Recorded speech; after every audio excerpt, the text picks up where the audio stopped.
Not too long ago, Volkswagen was the world's largest automaker. They owned everything from Volkswagen, Audi, Porsche, Lamborghini, Bentley, and even Bugatti.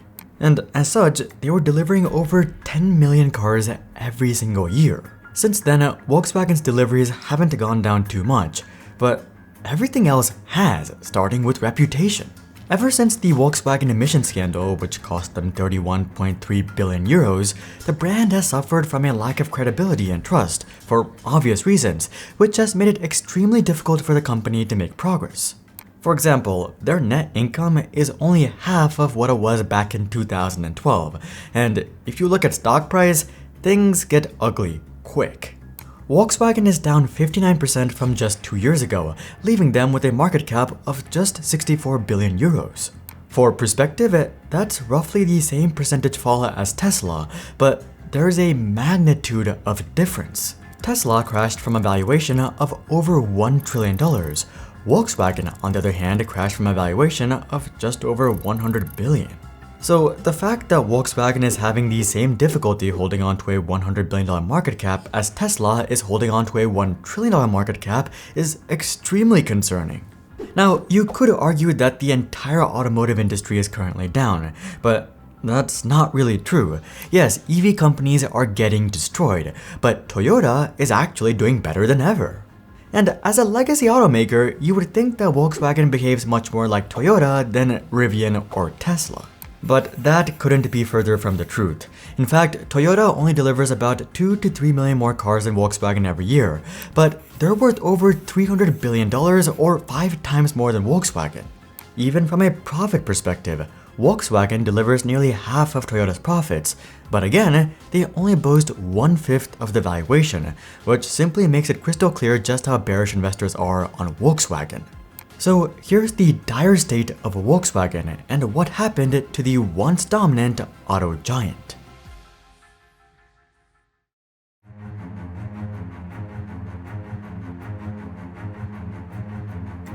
If you're interested in deeper dives, interviews with insiders, and exclusive tech analysis, consider subscribing to our free weekly newsletter. But anyway, almost all of Volkswagen's problems can be traced back to one man, Herbert Diess, the former CEO and chairman of the Volkswagen Group. Was Herbert an out-of-touch boomer who refused to get with the times?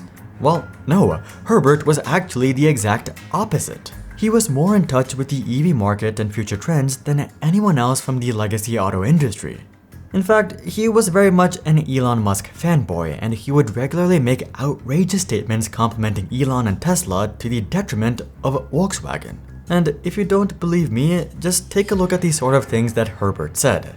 Elon Musk delivers results that many have deemed impossible. In 5 to 10 years, the world's most valuable company will be a mobility company that can be called Tesla, Apple, or Volkswagen. What worries me the most is the capabilities in the assistance systems. 500,000 Teslas work as a neural network that continuously collects data and offers the customer a new driving experience every 14 days with improved properties. No other automobile manufacturer can do that today. Keep in mind, these statements are coming from the former CEO and chairman of Volkswagen. Now, Herbert isn't stupid. He knows that making such statements might hurt Volkswagen's stock price in the short term, and that he may be driving consumers straight to Tesla by constantly praising them.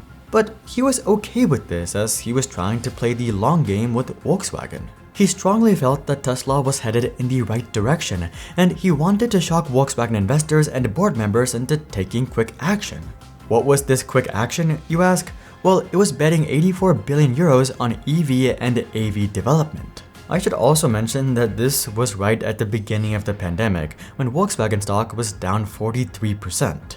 And more concerningly, Volkswagen just had a quarter where they lost 1.4 billion pounds. So, little to say, board members weren't exactly hyped to hear about Herbert's 84 billion euro plan. None of them really saw Herbert as a forward thinker who was trying to push the company in the right direction. They saw him as someone who had completely lost his way. That investment is enough to buy out the entirety of Mercedes-Benz, currently the 4th largest automaker by market cap. Now, Herbert did have some support from a few executive team members like Thomas Ulbrich, the current CTO of Volkswagen, who had also made his own fair share of outrageous statements like, United States electric car manufacturer Tesla has a 10-year start on rivals when it comes to building electric cars and software. This simply left the boardroom more divided than ever. You had the guys who wanted to bet it all on EVs and AVs, and then you had the guys who wanted to take things slow and methodical like Toyota. One thing these guys were able to agree on though was the necessity of cuts. Herbert wanted to do cuts to better invest in EVs, and the opposition wanted to do cuts to maximize profits during the pandemic. And this ruffled the feathers of yet another subsection of the board, labor leaders. 9 out of the 19 seats on the company's supervisory board are labor union leaders and employee representatives. And naturally, these guys were strongly opposed to labor cuts, especially given the pandemic. So you ended up with a completely divided boardroom with no clear direction. Eventually, what would happen is the labor leaders would lose out, as you might expect, and the rest of the board would come to a compromise. The compromise was that Volkswagen would approve Herbert's crazy investment plan, but only if Herbert agreed to step away from day-to-day Volkswagen operations. He would be replaced by a cost-cutting expert named Ralph Brandstetter, who would ensure that the massive investment was spent well and that things were running as efficiently as possible. Sounds like a good idea on paper, but when you pair a visionary idea with a cost-cutter, well, things don't exactly play out as expected.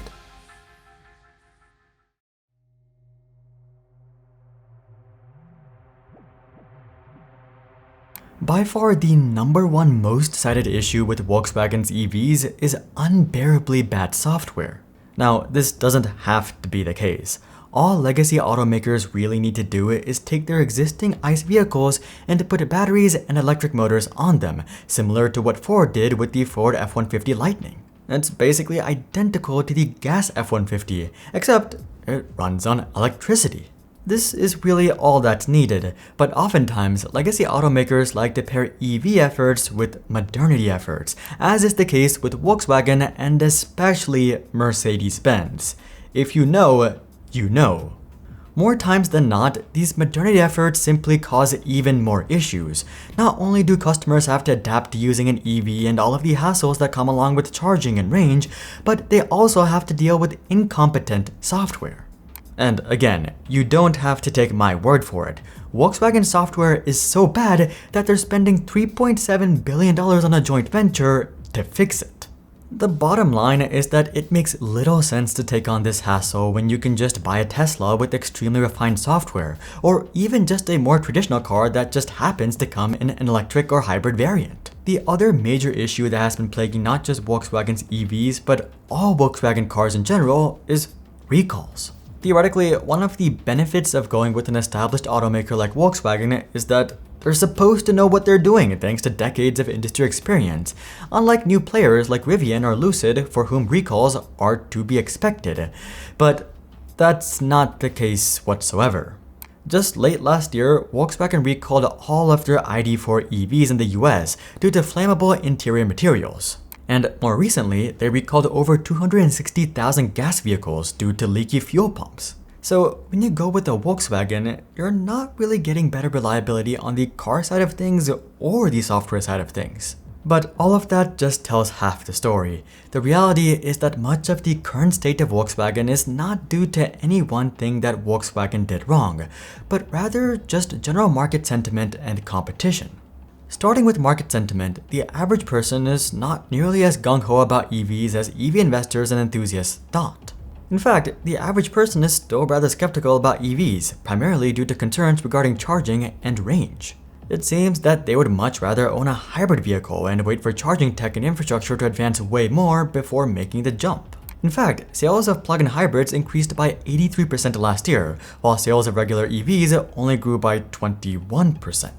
As such, Volkswagen is having to walk back on their EV-first approach and go back to hybrids. And that brings us to likely the biggest concern: competition. For starters, you've got all the EV startups like Tesla, Rivian, and Lucid, who all enjoy much more hype and media coverage than Volkswagen, but that's not even the biggest concern. The biggest concern for Volkswagen is actually Chinese EV makers, and more specifically, BYD. You might not be familiar with BYD because they're basically non-existent in Western markets, but within China and Asian markets, they're exploding in popularity. In fact, BYD is now the third largest automaker in the world by market cap. BYD is even delivering more cars than Tesla, currently at a pace of over 2 million vehicles per year. And do you want to guess where BYD is stealing all this market share from? It's of course, Volkswagen. Volkswagen was actually the best-selling brand in China for years, but last year they lost this title to BYD. And in terms of electric vehicles, Volkswagen has actually fallen all the way to number 8 within the Chinese market. And looking forward, things are only expected to get worse as Volkswagen continues to bleed market share. So, is there any hope for Volkswagen?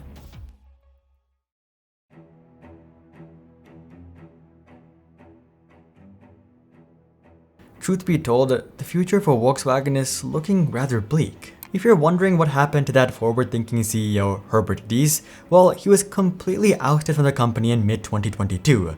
So you can bet that current executives are gonna be far more careful when it comes to EVs. Maybe that's not such a bad thing though. EV adoption is obviously not happening as quickly as people like Elon Musk and Herbert Diess envisioned. So maybe it actually makes more sense for Volkswagen to take a slow and methodical approach when it comes to electrification. After all, that's exactly what Toyota has elected to do, and their stock price is higher than ever. With that being said though, the state of Toyota is completely different from that of Volkswagen. Toyota has a legendary reputation for reliability, and that's one of the main reasons why consumers are willing to deal with Toyota's slower rate of progress. It might take Toyota a while to do EVs or tech or self-driving, but when they do eventually do it, you can bet that it'll be done right. Volkswagen, on the other hand, doesn't have any one such factor working in their favor. In fact, they have many such factors working against them.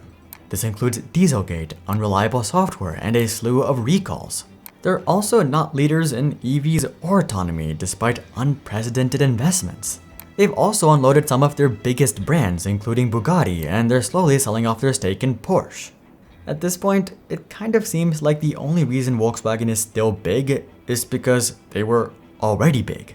That isn't to say that Volkswagen is about to get wiped off the map altogether, but it does seem like Volkswagen is about to become a shell of their former selves, just like what happened to other industry giants like Philips and GE, and that's the dire state of Volkswagen.